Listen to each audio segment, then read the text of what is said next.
Hello citizens, ఒకసారి ఊహించుకోండి, మీరు ఎన్నాళ్ల నుంచో కలలుగన్నట్టు ఒక బిడ్డను దత్తత తీసుకున్నారు. కానీ ఆ బిడ్డ వయస్సు 3 నెలల కంటే ఎక్కువ ఉందని మీ హెచ్ఆర్ మీకు మెటర్నిటీ లీవ్ నిరాకరిస్తే? వాట్? దత్తత తీసుకున్న బిడ్డకు వయస్సుతో పనేంటి? అసలు ఇలా జరుగుతుందా? ఖచ్చితంగా. నిన్నటిదాకా వేలాది మంది తల్లులకు ఇదే అన్యాయం జరిగింది. కాని సుప్రీంకోర్టు ఈ చట్టాన్ని పూర్తిగా మార్చేసింది. అంటే ఇన్నాళ్ల చట్టం దత్తత తీసుకున్న తల్లులను శిక్షించిందన్నమాట. I need to know what happened. ఈ కేసు పేరు Hamsanandini Nanduri versus Union of India. ఆమె 2 పిల్లలను దత్తత తీసుకున్న ఒక వర్కింగ్ మదర్. అసలు ప్రాబ్లం ఎక్కడొచ్చింది? వాళ్ళు లీవ్ ఎందుకివ్వలేదు? మన దగ్గర కోడ్ ఆన్ సోషల్ సెక్యూరిటీ 2020 ఉంది.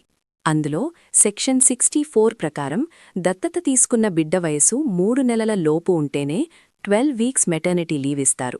3 నెలల వయసు దాటితే 4 నెలలు లేదా ఏడాది బిడ్డను తీసుకుంటే సెలవు రాదా? ఒక్కరోజు కూడా రాదు.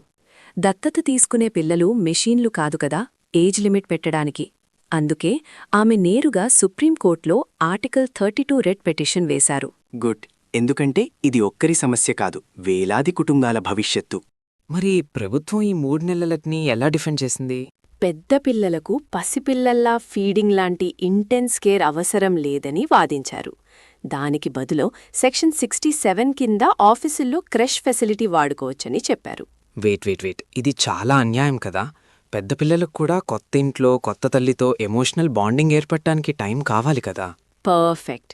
మీరడిగిన పాయింటే సుప్రీంకోర్టు కూడా అడిగింది. ఈ రూల్ ఆర్టికల్ 14 రైట్ టు ఈక్వాలిటీని ఉల్లంఘిస్తోందని తేల్చింది. సో బేసిక్గా ఇదొక ఆర్టిఫిషియల్ డిస్క్రిమినేషన్ అన్నమాట. అవును. లాంగ్వేజ్లో చెప్పాలంటే ఈ చట్టం అండర్ ఇన్క్లూసివ్. బాండింగ్ అనేది కేవలం పసిపిల్లలకే కాదు, ఏ వయసు పిల్లలకైనా అవసరమే అని కోర్టు చెప్పింది. అసలైన ట్విస్ట్ ఇక్కడే ఉంది.